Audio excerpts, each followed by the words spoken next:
Hello students, welcome back to my YouTube channel. हम कर रहे हैं बिजनेस स्टडीज का चैप्टर 1 जो है nature and significance of management. ये फर्स्ट चैप्टर का पार्ट 4 है जिसमें हम करने वाले हैं लेवल्स ऑफ मैनेजमेंट। मतलब कि मेनली कितने टाइप के लेवल होते हैं, तो मेनली 3 टाइप के लेवल होते हैं। Top level management, middle level management और लोअर लेवल मैनेजमेंट। तो टॉप लेवल मैनेजमेंट में कौन कौन से आते हैं? Board of director, chief executive officers और general managers etcetera. Middle level management में कौन कौन से आते हैं? डिपार्टमेंटल मैनेजर, जो डिपार्टमेंट होते हैं अलग अलग उनके जो हेड होते हैं वो इसमें आते हैं। डिप्टी डिपार्टमेंटल मैनेजर्स आते हैं, ऑपरेशनल मैनेजर्स आते हैं एक्सेट्रा। और जो लोअर लेवल मैनेजमेंट है उसमें कौन कौन से आते हैं? सुपरवाइजर्स आते हैं, जो एक्चुअल वर्कफोर्स को देखते हैं वो सुपरवाइजरी लेवल मैनेजमेंट होते हैं। चलिए सबसे पहले देख लेते हैं टॉप लेवल मैनेजमेंट कौन से होते हैं, उनके कुछ फंक्शंस। तो टॉप लेवल मैनेजमेंट में कौन कौन आता है? बोर्ड ऑफ डायरेक्टर्स आता है, चीफ एग्जीक्यूटिव ऑफिसर्स आते हैं।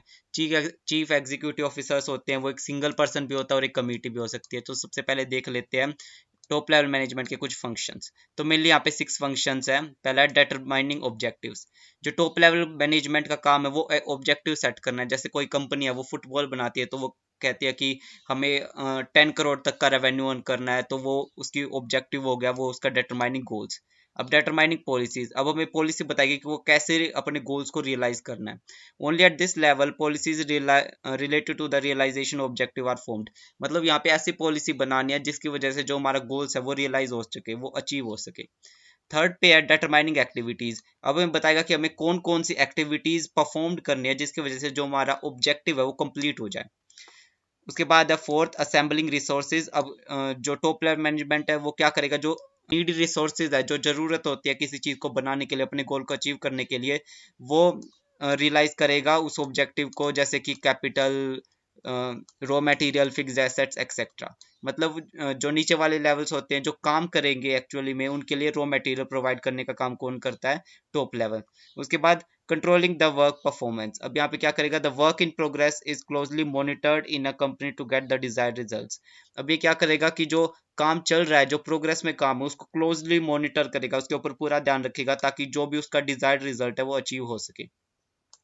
लास्ट वाला कौन सा है? Approving budget. ये वाला सबसे इंपॉर्टेंट काम है टॉप लेवल मैनेजमेंट का, कि वो हर चीज में जो बजट है वो प्रोवाइड करना है कि आपको इतने में जो फाइनेंसिंग है उसके लिए इतना बजट मिलेगा और रॉ मटेरियल के लिए आपको इतना बजट मिलेगा। तो वो सारे काम टॉप लेवल मैनेजमेंट करता है।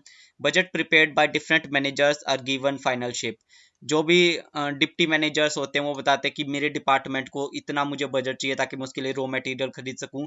तो वो सारे उसका जो एक्चुअल बजट रिक्वायर्ड होता है उसको पूरा शेप देता है जितना भी उनको चाहिए होता है।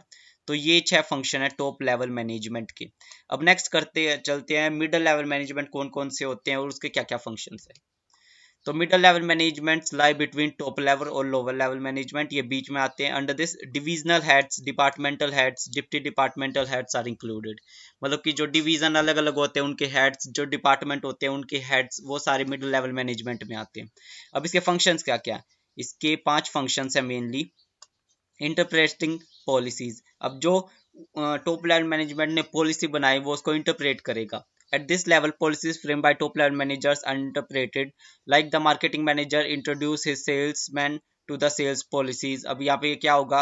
मान लो टॉप लेवल मैनेजमेंट ने कोई पॉलिसी बनाई, अब वो यहाँ पे आके वो एग्जीक्यूट होगी। वो जो मिडिल लेवल मैनेजमेंट होते हैं वो अपने एम्प्लॉयज को बताएंगे कि आपको ऐसे ऐसे काम करना है, आपने ऐसे ऐसे सेल्स है उनको इंक्रीज करना है, सेल पॉलिसी में ये बदलाव हुआ है एक्सेट्रा। और सेकंड क्या है? Appointing employees. अब मिडिल लेवल मैनेजमेंट क्या करेगा? जो एम्प्लॉयज चाहिए होते हैं उनके डिपार्टमेंट को, वो वाले जो रिक्वायरमेंट है उन एक्टिविटीज के हिसाब से जो एम्प्लॉयज है उनको रिक्रूट करेंगे, उनको अपॉइंट करेंगे। थर्ड हमारे पास फंक्शन है असाइनिंग नेसेसरी ड्यूटीज। अब जो भी उन्होंने एम्प्लॉयज को अपॉइंट किया, अब उनको नेसेसरी ड्यूटीज भी बतानी भी तो जरूर है ताकि वो काम को कंप्लीट कर सके। Department manager direct their subordinate about what to do and how they have to do it. अब डिपार्टमेंटल मैनेजर्स उनको बताते हैं कि आपको क्या करना है और आपको कैसे करना है। ये सारी चीजें डिपार्टमेंटल मैनेजर्स उनको बताएगा।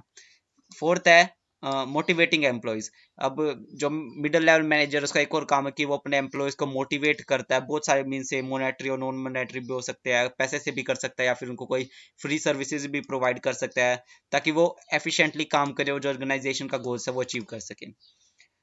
फिफ्थ है क्रिएटिंग कोऑपरेशन। अब जो मिडिल लेवल मैनेजमेंट होता है वो टॉप लेवल और लोअर लेवल के बीच में होता है, तो अगर लोअर लेवल को कोई काम टॉप लेवल से है तो उसको मिडिल लेवल से जाना पड़ेगा, और जो टॉप लेवल का कोई काम अगर लोअर लेवल से है तो उसको पहले मिडिल को बताना पड़ेगा, फिर लोअर के पास जाएगा। तो ये बीच में है, तो इनको पता है क्या करना होगा, इनको एक कोऑपरेशन बिठाना होगा ताकि जो भी smoothening of the functions in the organisation can be take place easily. Cooperation among different divisions is required to successfully achieve organization's goal या फिर ऑब्जेक्टिव। जो कोऑपरेशन है वो क्यों जरूरी है, क्योंकि उसकी वजह से जो कंपनीज के जो ऑब्जेक्टिव है वो सक्सेसफुली अचीव हो सकती हैं। अब लास्ट वाला देख लेते हैं, बहुत छोटा सा चैप्टर है, कंप्लीट होने वाला है। लास्ट वाला है लोअर लेवल और सुपरवाइजरी लेवल मैनेजर्स। इसके अंदर कौन कौन से आते हैं, फोरमैन्स आते हैं और सुपरवाइजर्स आते हैं, जो एक्चुअल वर्कफोर्स पे ध्यान रखते हैं पूरा अच्छी तरह की वो काम कर रहे हैं यानी। पहले इसके 4 ही फीचर्स है। सबसे पहले फर्स्ट को देख लेते हैं, overseeing efforts of actual workforce. तो सुपरवाइजरी लेवल क्या करता है कि जो एक्चुअल वर्कफोर्स है उसके ऊपर ध्यान रखता है, उनको गाइड करता है कि आप ऐसे करो ऐसे नहीं।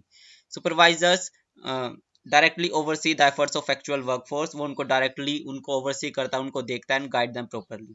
थर्ड है interacting with the actual workforce. जो सुपरवाइजर्स है वो एक्चुअल वर्कफोर्स के साथ इंटरेक्ट करते हैं, उनको इंस्ट्रक्शन पास करते हैं जो मिडिल लेवल ने उनको बताई है। Ensuring quality and minimise wastage. अब सुपरवाइजरी लेवल ये भी ध्यान रखता है कि जो वर्कर्स होते हैं वो भी जो प्रोडक्ट बना रहे हैं उसकी वजह से कोई वो ज़्यादा वेस्टेज तो नहीं कर रहे, या फिर रिसोर्सेज का एक्स्ट्रा यूज़ या ओवर यूज़ तो नहीं कर रहे, तो ये काम भी सुपरवाइजरी लेवल का है। Supervisors try to maintain the quality of the output, वो जो आउटपुट होता है उसकी क्वालिटी को मेंटेन करने के लिए काम करते हैं। They also ensure that wastage of material is minimised, और ये भी ध्यान रखते हैं कि जो मटेरियल की रिसोर्सेज हो रही है, जो रॉ मटेरियल की जो यूज़ हो रही है वो कम से कम हो। और लास्ट फंक्शन है maintaining safety standard. Supervisory level क्या करता है, जो सेफ्टी स्टैंडर्ड्स होते हैं उनको फॉलो करता है ताकि जो लोअर लेवल है या फिर जो एक्चुअल वर्कफोर्स है जो काम कर रहे हैं उसके लिए सेफ्टी मेंटेन हो सके। Supervisors ensure that safety standard are followed. Supervisor ये देखता है कि जो वर्कर्स के हैं वो safety standard follow.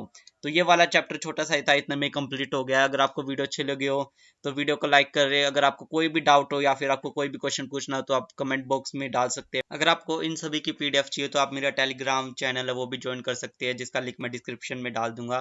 Thank you for watching the video.